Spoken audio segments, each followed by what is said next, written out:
That morning, the church compound looked normal. Too normal.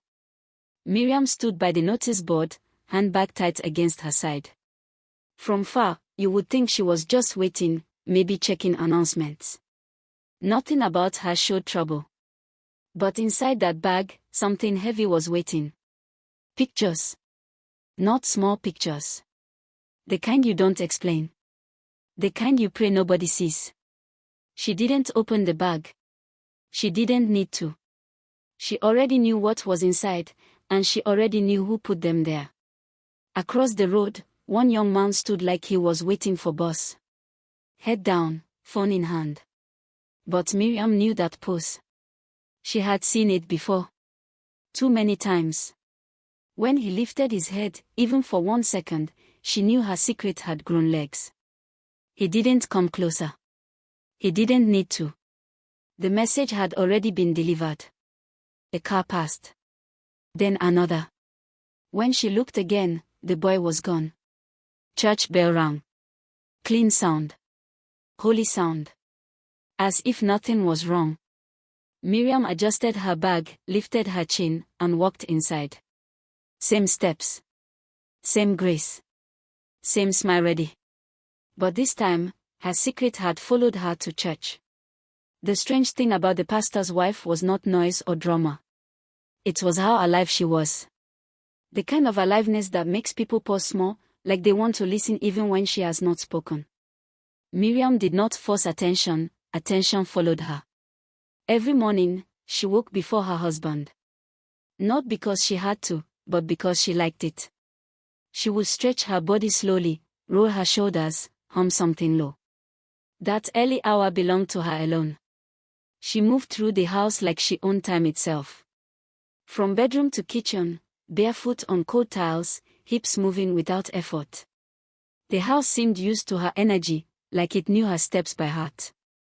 In the kitchen, she cooked with enjoyment. She tasted the stew, nodded, tasted again, adjusted it. Food was not just food to her. It was mood, it was control, it was pleasure. When Pastor Daniel entered, she greeted him with lightness. A touch on his arm as she passed, a quick question about his schedule, even though she already knew how his days went. They ate together. He talked about church issues, meetings, plans. She listened, nodded, smiled. Sometimes she teased him gently, reminding him that life was more than seriousness.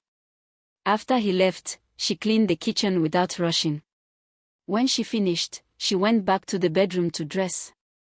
The clothes she chose made her feel good first. Respectability came after. She stood before the mirror, turning small, adjusting her neckline. She liked what she saw. She liked looking lively. She liked knowing people noticed, even when she acted like she didn't care. At church, she arrived glowing.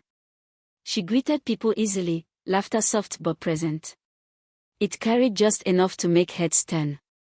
She sat near the front, posture relaxed, legs crossed neatly. As people passed, she waved, exchanged small jokes, easy smiles. Nothing forced. During service, she sang with feeling. Eyes bright, body moving gently with the rhythm. Her devotion looked real, and that was the thing, it was real enough. After service, while her husband was busy, she stayed back. Talking here, listening there. She made people feel seen. Like they mattered. That was when she noticed the young man. Standing on shore, hovering. Miriam smiled first. Just that smile was enough to loosen him. They spoke briefly. She listened well, laughed at his jokes, spoke about how hard young people work these days. Her tone was easy, understanding. She noticed his shoes. Old, worn. She noticed how his shoulders dropped as she paid attention. People always softened around her. When she reached into her bag for money, it was smooth. No announcement. No drama. Just generosity flowing like it was normal. She pressed the money into his hand, gave him that playful look, the kind that dared you to refuse. He didn't refuse it. In the days that followed, she thought of him sometimes. Not deeply. Just enough. She liked knowing she had helped. She liked knowing she had left a mark. When he came to the house the first time, she welcomed him warmly. Talking as she served food, moving confidently around the room. She sat near him. Not too close, not far. Familiar enough. She spoke about the city, about how life could be hard without support. She watched him eat, amused. She refilled his plate without asking. Hunger like that always told its own story. When she laughed, she leaned back slightly. Relaxed. Comfortable.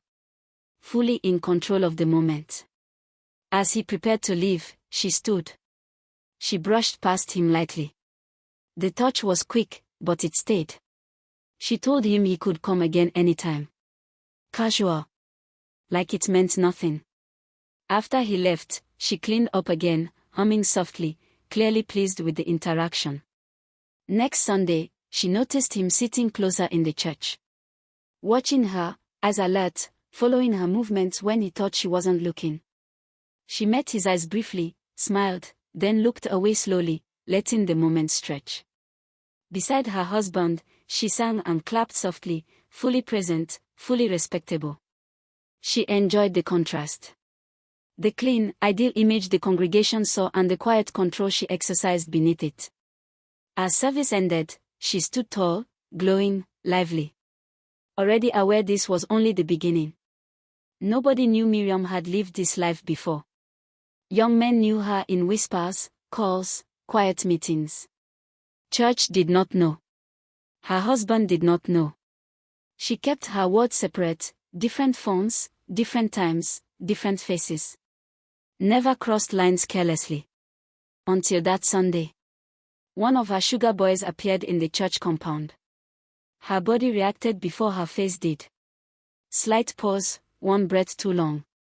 He looked different now. Cleaner. More confident. Miriam didn't look twice. Didn't need to. Fear and anticipation crept quietly into her chest. During service, she sang and clapped, but her mind was elsewhere. His presence felt like heat. Too close to truth. Too close to exposure. Not long after service, while people were still greeting each other and children were running around the compound, Miriam felt her phone vibrate inside her handbag. Just once. Sharp. Controlled. She did not check it immediately. She already knew better than that. Phones could wait. Appearances could not. She laughed at something someone said, nodded politely, touched a shoulder, then slowly excused herself. When she finally looked at the screen, her thumb hesitated. One message. Unknown number. Short. Direct. Her smile stayed on her face, but something in her eyes tightened. She locked the phone without replying. On the ride home with her husband, the car was filled with normal talk. Traffic. Church plans. Who greeted who? Pastor Daniel spoke freely, relaxed, tapping the steering wheel as he drove. Miriam answered where necessary, nodded where expected, laughed softly at the right moments. But her mind was no longer fully in the car. Her phone sat face down in her handbag on her lap. She could feel it there like weight. Like heat. Every red light felt longer than the last. Every silence louder. She glanced out the window, watching the city pass, buildings, people, movement, everything normal, everything unchanged, while something inside her had shifted. At home, she entered first, as usual. She dropped her bag on the chair, removed her shoes slowly, deliberately. The house greeted her with its familiar quiet.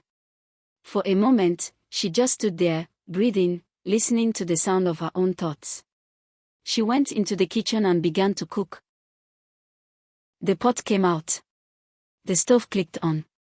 Ingredients were arranged neatly, the way she always did it. On the outside, everything looked normal. On the inside, she was elsewhere. Her movements were slower now. More careful. She stirred and paused. Stirred again. Her eyes lingered too long on nothing. Pastor Daniel entered the kitchen and spoke to her. She answered, but a bit late. He didn't notice. He really did.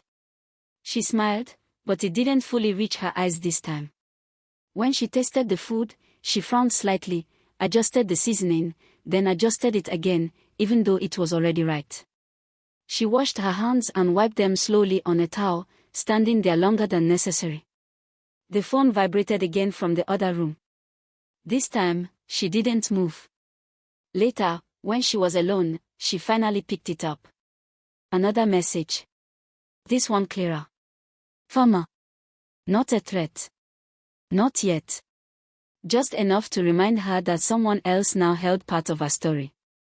Miriam sat down slowly. The house was still clean. Still respectable. Still quiet. But her face, just for a moment, dropped. The lively warmth dimmed. Not gone, just guarded now. She lifted her head again, smoothed her expression, locked the phone, and placed it face down. Whatever this was, she would handle it. She always did. The church door closed. Life continued. Smiles stayed in place. But somewhere between the ringing phone, the text messages, and the way Miriam now paused before every decision, something had changed. Her secret was no longer hers alone. Someone was watching. Someone was waiting. Will she keep her image intact, or will the truth rise where it shouldn't? Will she control her secret, or will her secret control her? Watch out for part 2.